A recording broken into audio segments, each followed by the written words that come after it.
Hey guys, welcome back to the channel, and in today's episode I'm going to say why I think that Hobie kayaks are dying and the brand is on the edge of death, and I'll tell you exactly why.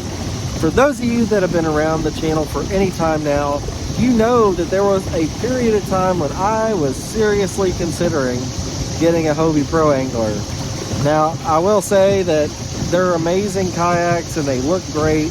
They're a great platform, but I ended up going with this Slayer, Native Slayer LTE. I put a NK180 Pro on it.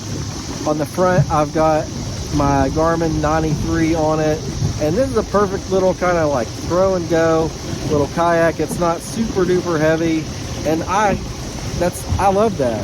That's one thing I was nervous about with the Hobie, but why I think that Hobie's dying.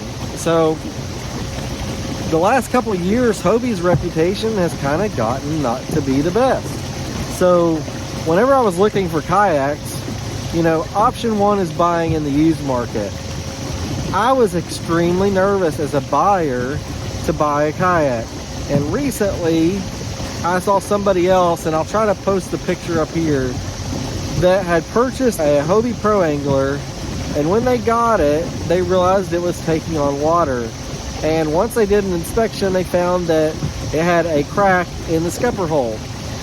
And that's part of the problem, is that Hobie kayaks, one, they're crazy heavy. And that means that you're going to want to use some kind of a cart to tote it around. So a lot of people use that Hobie cart that has the little rods that go up the scupper holes.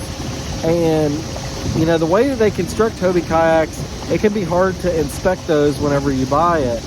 And, you know, I didn't want to take the risk of taking somebody else's mistake or taking on a kayak that's not going to be able to be warranted. The dealer's probably not going to stand behind it because you bought it used. So then that led me to buying new.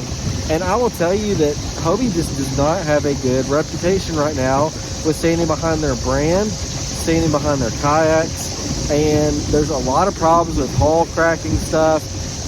You know, if you get a crack in a scupper hole, it is almost lights out for a kayak. It is extremely hard to fix because of the access to that area. So when you get those, it is extremely hard to repair and then have confidence in your kayak. And that's part of it, because when you go out on a kayak, you want to be pretty sure that that's going to get you home at the end of the day. So I would just say that, you know, to each their own out there, but I'm telling you right now, in this day and age, I would not take the risk of buying a Hobie kayak. You know, the other part to that is I was kind of worried, if Hobie goes under, what's parts availability going to look like? You know, if the brand ends up going under, who's going to produce replacement parts for the drive? That's a big question that I had. So I don't know, there were just a lot of things that kind of eroded my trust in the brand, eroded my trust in the kayak overall. And I'm sorry, but when you're paying, you know, let's say $3,000 for a used kayak, or, you know, $5,000 for a new kayak, it's just crazy. And you know, whenever you look at the kayak that I'm in now, the Native Slayer LTE, this is like a $2,000 kayak.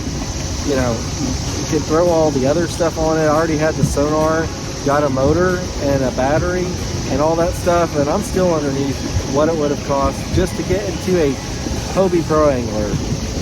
So that's my thoughts. Agree or disagree, comment down below, and I'll see you in the next one.